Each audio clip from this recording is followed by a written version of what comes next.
We are now recording. Great, thank you. We are going to make sure we establish a quorum before I call to order. So for those of you who've been waiting patiently, thank you. Just give us another few seconds and then we'll call to order.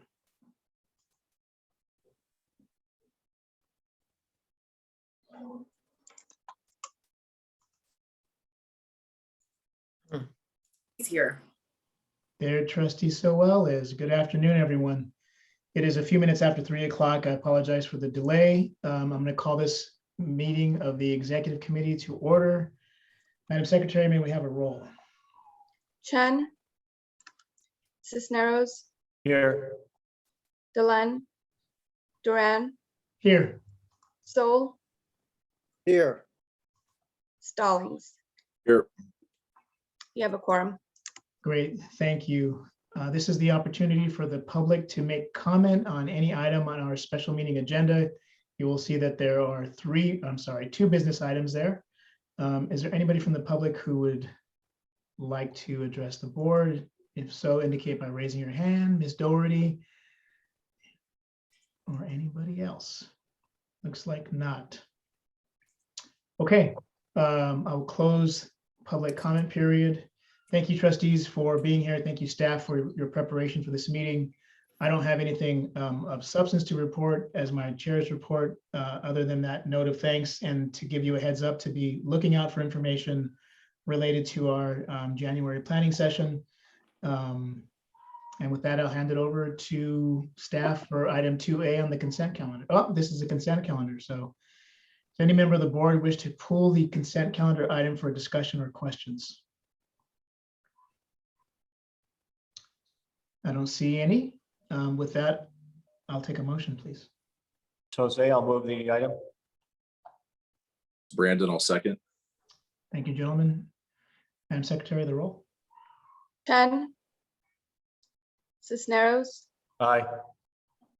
Delenn, Sol, Aye. Stallings. Yes. Item passes. Yes, Sorry. the motion carries. Sorry, Madam Secretary, I said your line. I apologize. It's okay. Item 3A is a business item, discussion of the February 2022 bar examination test taker proof of COVID vaccination or negative COVID-19 test requirement. Ms. Wilson?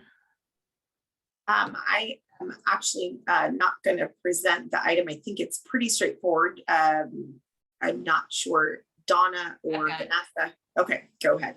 Yeah, I'm not gonna spend a lot of time presenting the item. I think the agenda item itself is pretty clear, but sort of quick background. As you all know, the past 3 bar examinations have been delivered remotely, so that individuals could take them from their homes while we were dealing with the COVID-19 crisis.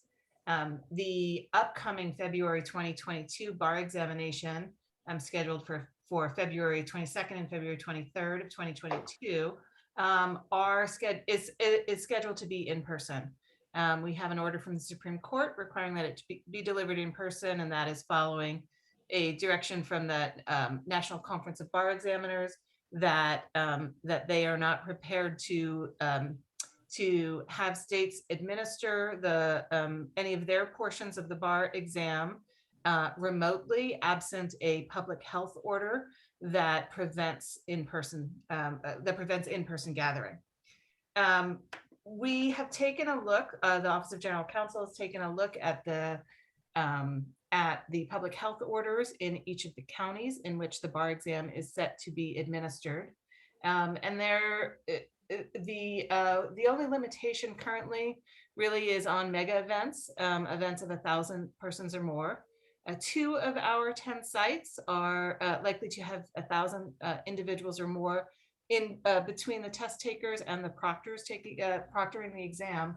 And as a result, for those test centers, we would be requiring COVID vaccination or proof of a negative test pursuant to those to public health orders.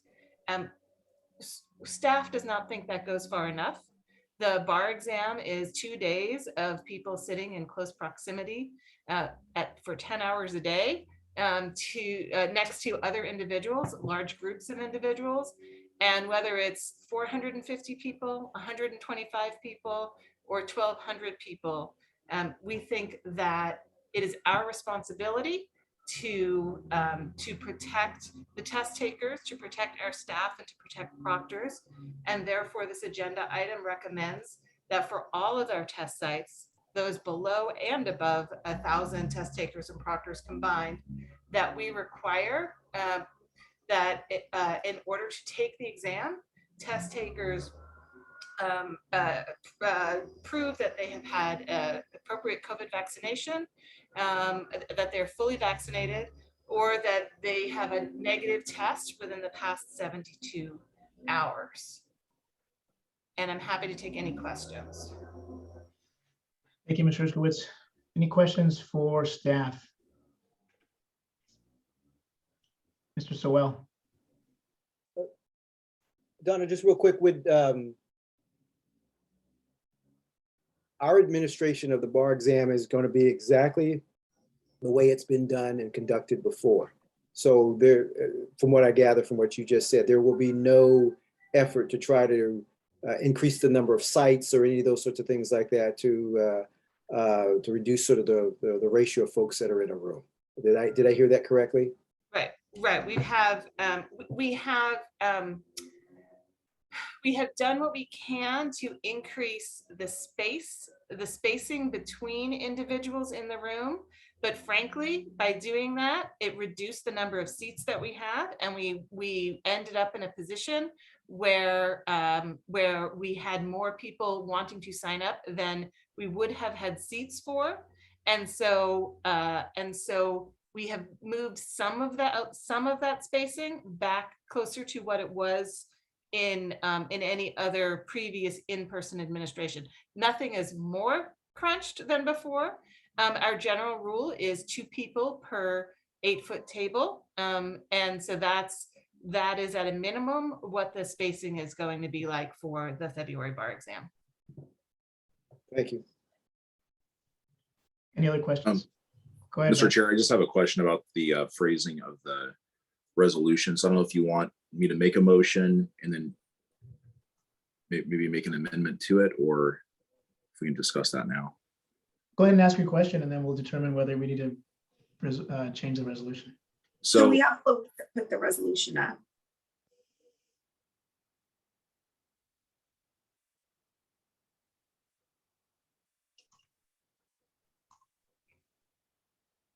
right, so essentially, you'd have to provide proof of vaccination or a negative COVID-19 test within 72 hours. Is there any thought on what type of negative test, whether it's a PCR or rapid test? And then also, I'm thinking maybe we should change the language just to say within 72 hours of the start of the examination, just so that way there's no question as to when that time frame starts. Do you want to, I know Vanessa and Donna, but I know that we've talked about which type of test, which type of vaccination. I didn't think we wanted to specify that in the resolution, as the resolution indicates specific procedures to be developed by staff. But do you want to share the thinking, Vanessa?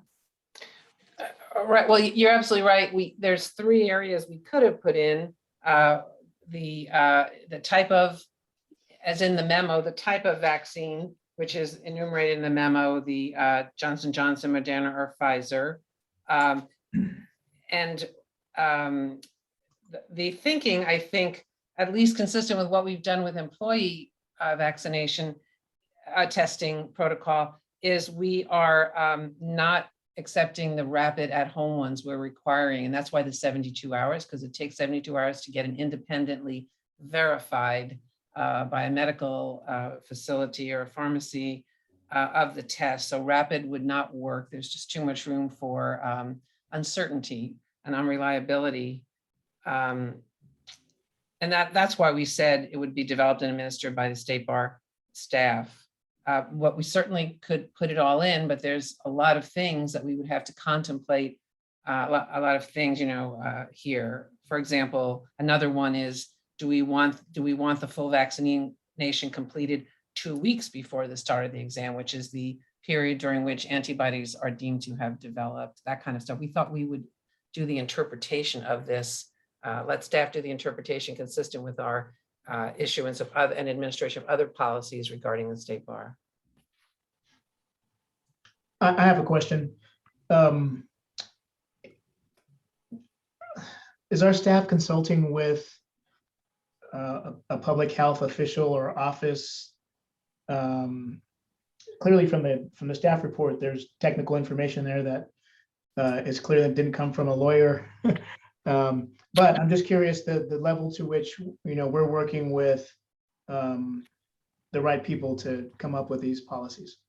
Right, so we're working, our authorities, if you will, are, one, we have retained and consulted an epidemiologist.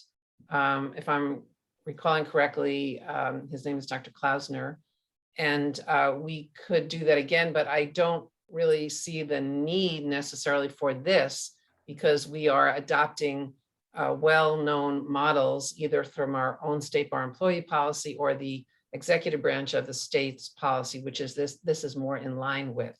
And we're also looking at local ordinances, state and federal law requirements. So we're incorporating a lot of that. Thank you. Any other questions before we have comments or a motion? Let me just make one comment, and that is, I agree with the staff report that this is the responsible thing to do. I've been to concerts, I've been to restaurants, I've been to conferences in the professional capacity where I've had to show proof of vaccination. And so I don't think we should take the health and safety of our test takers and the proctors any less seriously than those venues do. And so I'm fully on board with this. I do have a question about that 72-hour window, because to hear our general counsel, I got confused by what Ms. Holton said, because to me, within 72 hours means within the last 72 hours for a test taker to show that they've got a negative test or a negative test. I'm not going to worry about the vaccine, right? Because the vaccine is a different thing. So are we saying that if someone takes a test on day 2 before the exam, gets the result the next day before the exam and shows up, they won't be able to take the test? No, it's within 72 hours, but because we know that the turnaround time of results can be up to 72 hours, it seems, they would do well to take it in advance and get, let's see. Yeah, I see what you're saying. That yeah, if I may, I understand the confusion there. So yeah, you have to have a test. The test has to have occurred within 72 hours. And frankly, most of the places that I'm looking at now are turning around tests in about 24 hours. And so if you can go in but it has to be within 72 hours prior to the start time and date of the exam. You have to have a test that shows that you're negative. Okay. So Donna, let me, I had a meeting on this morning, or Nicole and I did. We're not finding the 24-hour turnaround to be the case in all places, and particularly Northern California. So we probably want to be, when staff develops this, we want to be very specific, because you want the test and the results before the exam starts. And sometimes that takes 2 to 3 days. So I guess the question then is, for me, is whether the language in the resolution as stated, and I think it does, gives staff enough discretion and leeway to fine tune this last piece of it as an example. Right. And we've got plenty of time, so I'm fine with it. Is there anybody else has a question or concern? If not, I'll take a motion. Well, the only thing I would say is if we want it to be perfectly fine-tuned in the resolution, we could say a negative COVID-19 test and results within 72 hours. Now, I know that could cause people to say, I didn't get my results. Now, what about, am I taking the exam? Yeah, I mean, I would go ahead and add that language, and there was something else that we wanted to add, and I've lost track of. It's within Start. sentences at the start of the Oh, exam. the start of the examination, yeah, if you would make that change as well, Madam Secretary, I'd appreciate that, or whoever's controlling the cursor there. Okay, This is Brandon. I'll move that resolution as worded. There a Can I second? just ask a really fine tuning question? Looking at the, oh, it's been taken down. Should it be or a COVID-19 test with negative results within 72 hours? Maybe we move the negative over. I think it's fine. Yeah, I think we know what we need to do. Vanessa. Yep. Yeah, I don't think it's unclear. Jose, I'll second the motion.